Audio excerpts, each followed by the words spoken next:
Agroforesterie, c'est un terme que l'on entend de plus en plus souvent, mais que se cache-t-il derrière cette volonté d'associer arbres et plantes dans les cultures? Comprendre comment cela fonctionne et ce que cela apporte, ça, c'est très prioritaire. Donc là, je fais ma récolte pour la banaste. Le point de vente collectif où je vends la plupart de mes légumes.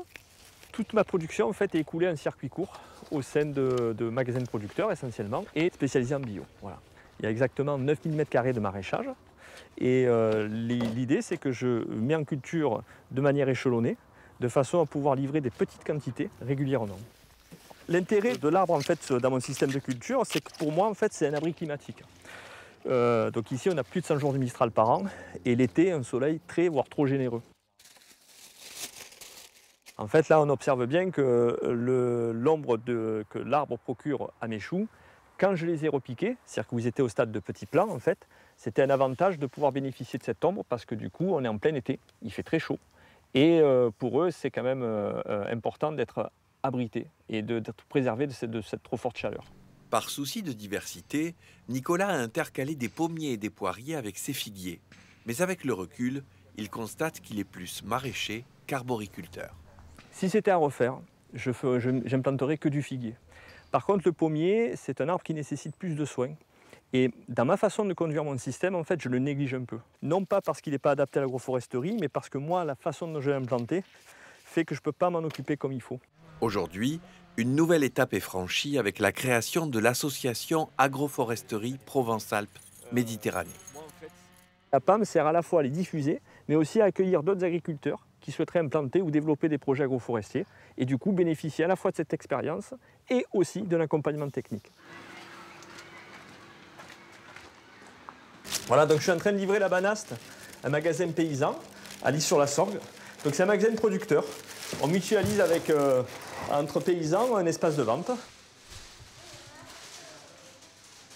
Et on participe bien sûr avec des permanences à la vente.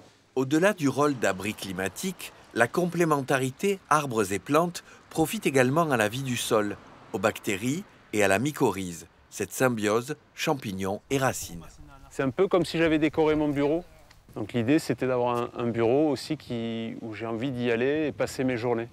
Et l'arbre va me permettre de produire des fruits, d'héberger de la biodiversité qui est utile à ma pratique du métier 100% naturel. Parce qu'ici on ne met strictement rien, ni de produits autorisés en bio, ni strictement rien, donc on n'intervient pas. Et la parcelle de 2 hectares où on est, qui fait partie des 5 hectares que la ferme comprend aujourd'hui à peu près 750 arbres et arbustes. Les arbres et les plantes ont des choses à se raconter et qu'on est face à une synergie où le 1+1 peut être supérieur à 2.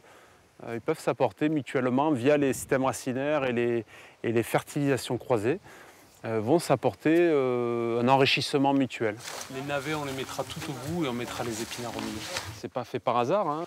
Les plantes sont plantées y compris sous serre pour s'accorder avec leurs voisines. Donc on ne plante pas de tomates à côté des aubergines. On met du basilic au pied des haricots verts ou des concombres pour retarder l'arrivée d'éventuelles maladies. En fait, ce qu'on fait ici, c'est qu'on réétablit un milieu naturel, on restaure des équilibres. Je dirais, au plus le temps passe, au plus c'est facile.